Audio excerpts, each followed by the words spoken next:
السلام عليكم، مرحبا بكم معايا فيديو جديد. كنتمنى تكونوا دائما بخير وعلى خير. في هذا الفيديو غادي نحضروا كيك بالشوكولات، كيجي خفيف سهل وسريع في التحضير، ونبداو على بركه الله وفرجه ممتعه. كيف ديما غادي نشوفوا المكونات والطريقه في نفس الوقت. بسم الله على بركه الله. كنحتاجوا 4 الحبات ديال البيض يكونوا بدرجه حراره المطبخ. الا كان عندكم بيض صغير غادي تستعملوا 5 ديال الحبات. قبصه ملح اللي كتمشي دائما مع الحلويات باش كتعدل لينا الذوق.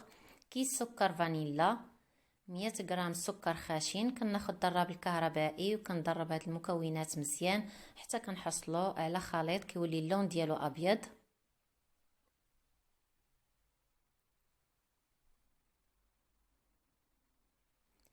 من بعد كنضيف 100 ملل زيت نباتيه، كنضيفو بشويه بشويه وحنا كنضربو.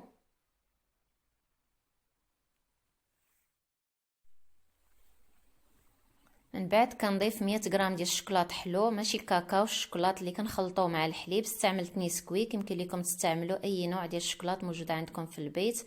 كنخلط مزيان حتى كيتخلط الشوكولاط مع الخليط.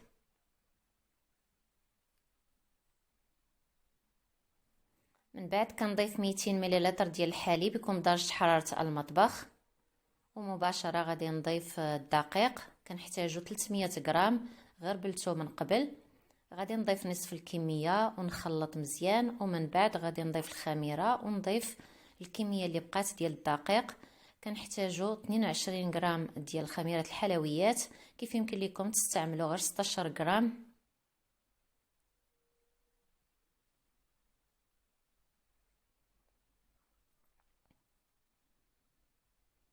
من الأحسن تغربلوها، بعض المرات كيكونوا فيها كويرات.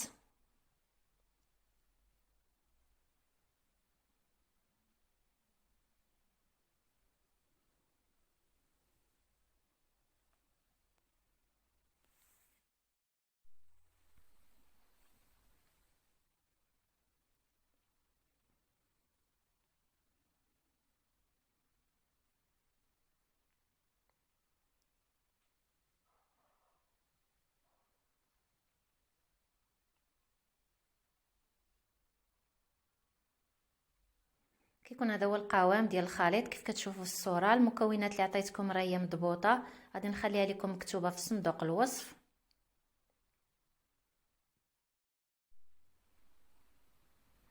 في الاخير ضفت رقائق ديال الكوك، جوز الهند، كيف يمكن لكم تعوضوا بحبيبات الشوكولا. هاد الاضافه كتبقى اختياريه. نعاود نخلط الخليط، وكناخذ مول كندهنو بالزبده، ومن بعد كنغبرو بخليط ديال الكاكاو المر مع الدقيق. كناخذ 2 ملاعق كبار ديال الدقيق و2 ملاعق كبار ديال الكاكاو المر، كنغربلهم مع بعض، ومن بعد كنغبر بهم المول. وفي هذا الوقت كنكون شاعله الفرن لدرجه حراره 170، شعلته من التحت، فكنخليه حتى كيسخن. عاد كندخل الكيك، ومن بعد كنفرغوا الخليط في المول وندخلوه للفرن. ما كنحلوش الفرن حتى كدوز تقريبا 30 دقيقه. خدات مني 45 دقيقه والكيك كان موجود. ودائما الوقت كيبقى على حساب النوعيه ديال الفرن اللي عندكم في البيت.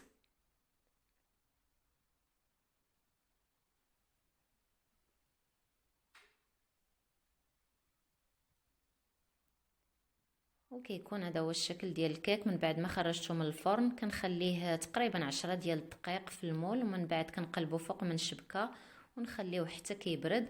التزيين كيبقى اختياري، يمكن لكم تزينوا كيف بغيتوا. انا اكتفيت غير بشويه ديال السكر ثقيل غبرته به من الفوق. وكيكون هذا هو الشكل النهائي ديالو من بعد ما قطعته. وهكذا كنكون وصلنا لنهايه ديال الفيديو. نتمنى يكون نال الاعجاب ديالكم. الى عجبكم ما تنساوناش من لي لايك فضلا وليس امرا. ما بقى لي الا نودعكم. كنشكركم دائما على حسن المتابعه. دمتم في رعايه الله وحفظه، والى فيديو قادم ان شاء الله. السلام عليكم.